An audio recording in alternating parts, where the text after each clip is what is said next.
به نام خدایی که جان آفرید، سخن گفتن اندر زبان آفرید. اما بعد، السلام علیکم و رحمت الله و برکاته.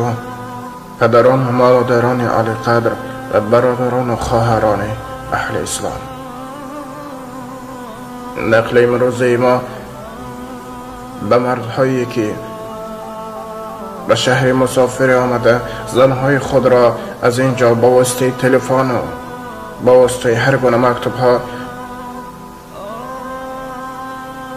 استغفر الله طلاق می دهند بخشیده شده است. ای برادر، یک لحظه اندیشه کن. به عشق دنیا و به وسواس شیطان نرفت. برای چه وقتی که به شهر مسافری آمدی در وطن خوب زن و فرزند خیش را داری،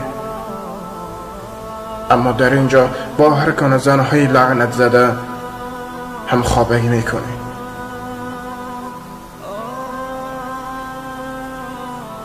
در یاد دار که حق زن را پایمال کردن این یکی از گناههای کبیر است. پیامبر خداوند محمد مصطفی صلی الله علیه و سلم گفتند: اتقوا الله اتقوا النساء. ای امتان من، از الله بترسید و از پایمال کردن حقوق زن. الله مهربان در قرآن عظیم الشان یک سوره را با نام زن، النساء، نازل کرد.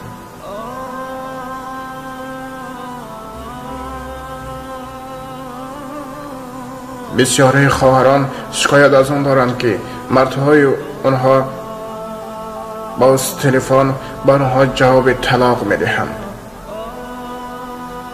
استغفر الله الذي تاب ابغض الحلال الى الله الطلاق. یعنی بدترین حلال در نزد خداوند این طلاق است.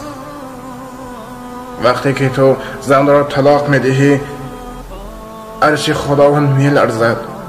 تو نمیتونی اون را چخیل تصور کنی.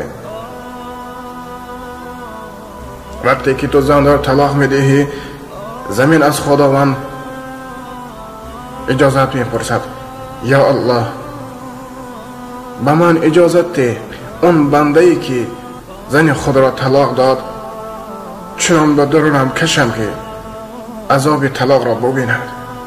اما خداوند مهربان این را رد میکند و سوال کتاب این را در روز محشر میگذارد.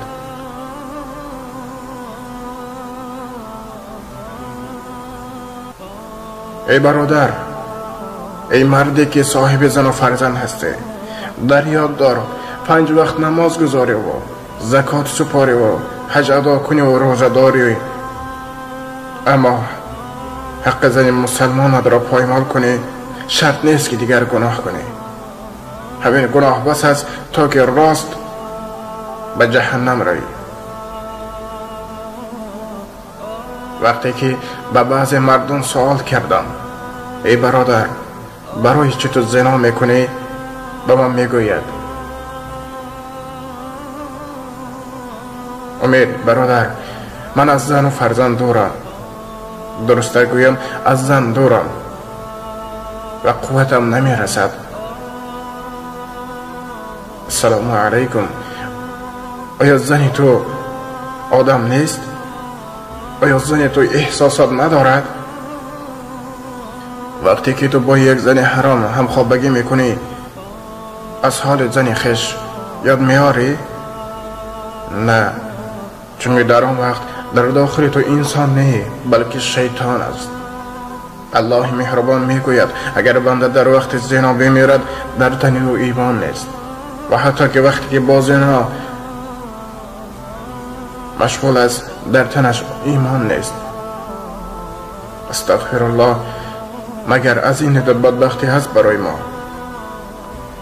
یکی از خواهرانم به من نقل کردند که شوهرم بسیار سال است که در روسیه زندگی می کند و من بعد چند وقت نتوانستم به این خل به اهمیت طاقت کنم و به روسیه سفر کردم و در آنجا فرزندان من در دانشکده و در مکتب تحصیل میکنند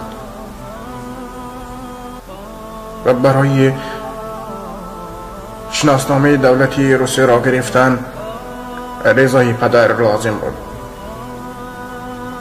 اما وقتی که فرزند من به نزد پدرش رفت،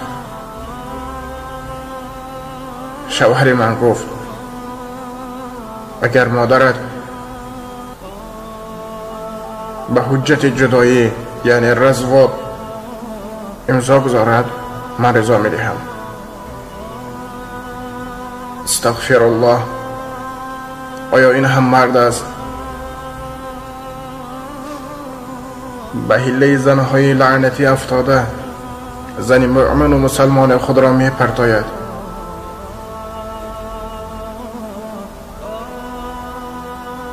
روز محشر با این اعمال چه جواب می دهد؟ وقتی که پند و اندرزش می کنیم می گوید قبر تو دیگر و قبر من دیگر.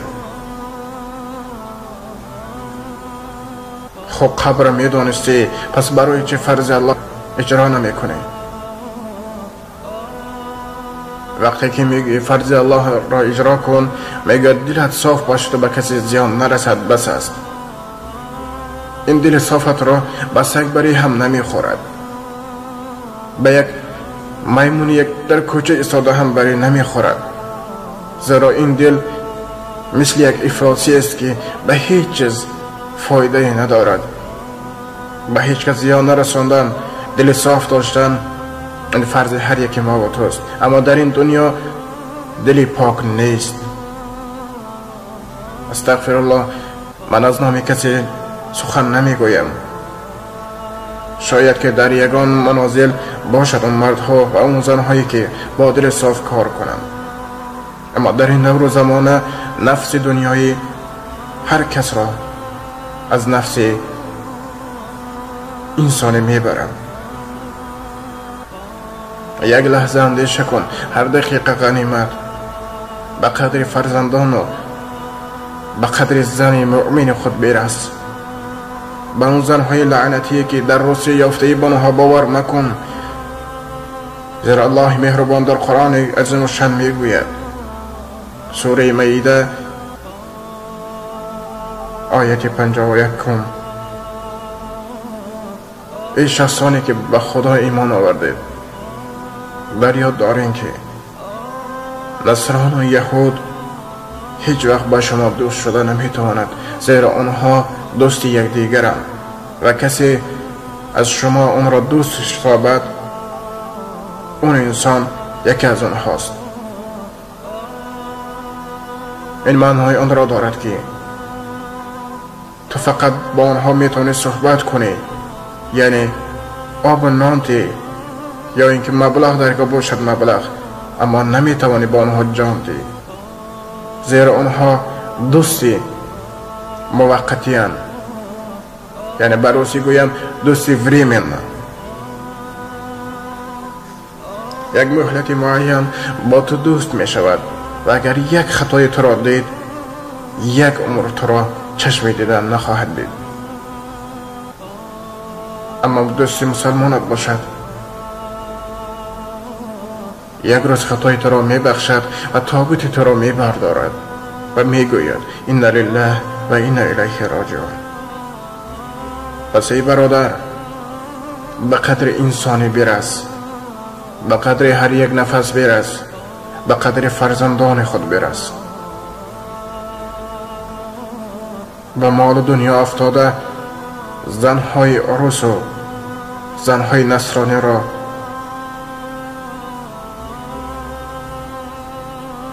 دوست داشتن، این فقط بهانه توست، زیرا این دل تو هیچ کس را دوست نمی دارد. اگر دوست می داشت یکم فرض الله را اجرا می کرد. خداوند می گوید حق زنت را در جایش گذار. در کدام منازلی که نباشی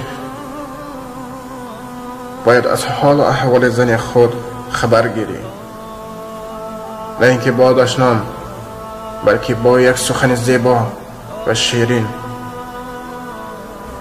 و اگر زنت خطا کند با او نصیحت کن و شریعت را بیاموز،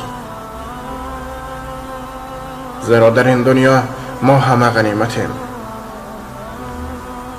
مرگ سن و سال ما را نمی پرسد. وقتی که قبض جان شد، جان را می گیرد و می رود. پس تو چگونه در نزد الله جواب می دهی وقتی که با زن یک حرام و یک لعنتی همخوابگی می کنی و در وطنی تو زن مؤمنت گریه و ناله دارد، فرزندانت گشنه و تشنه؟ یک دمی اندیشه کن، زیرا خداوند مهربان هر بنده که از تحت دل توبه می کند انشاءالله می بخشد. و آخر دعوانا الحمد لله رب العالمین. السلام علیکم و رحمت الله و برکاته. با احترام، دوست و برادر شما، امید رحمت.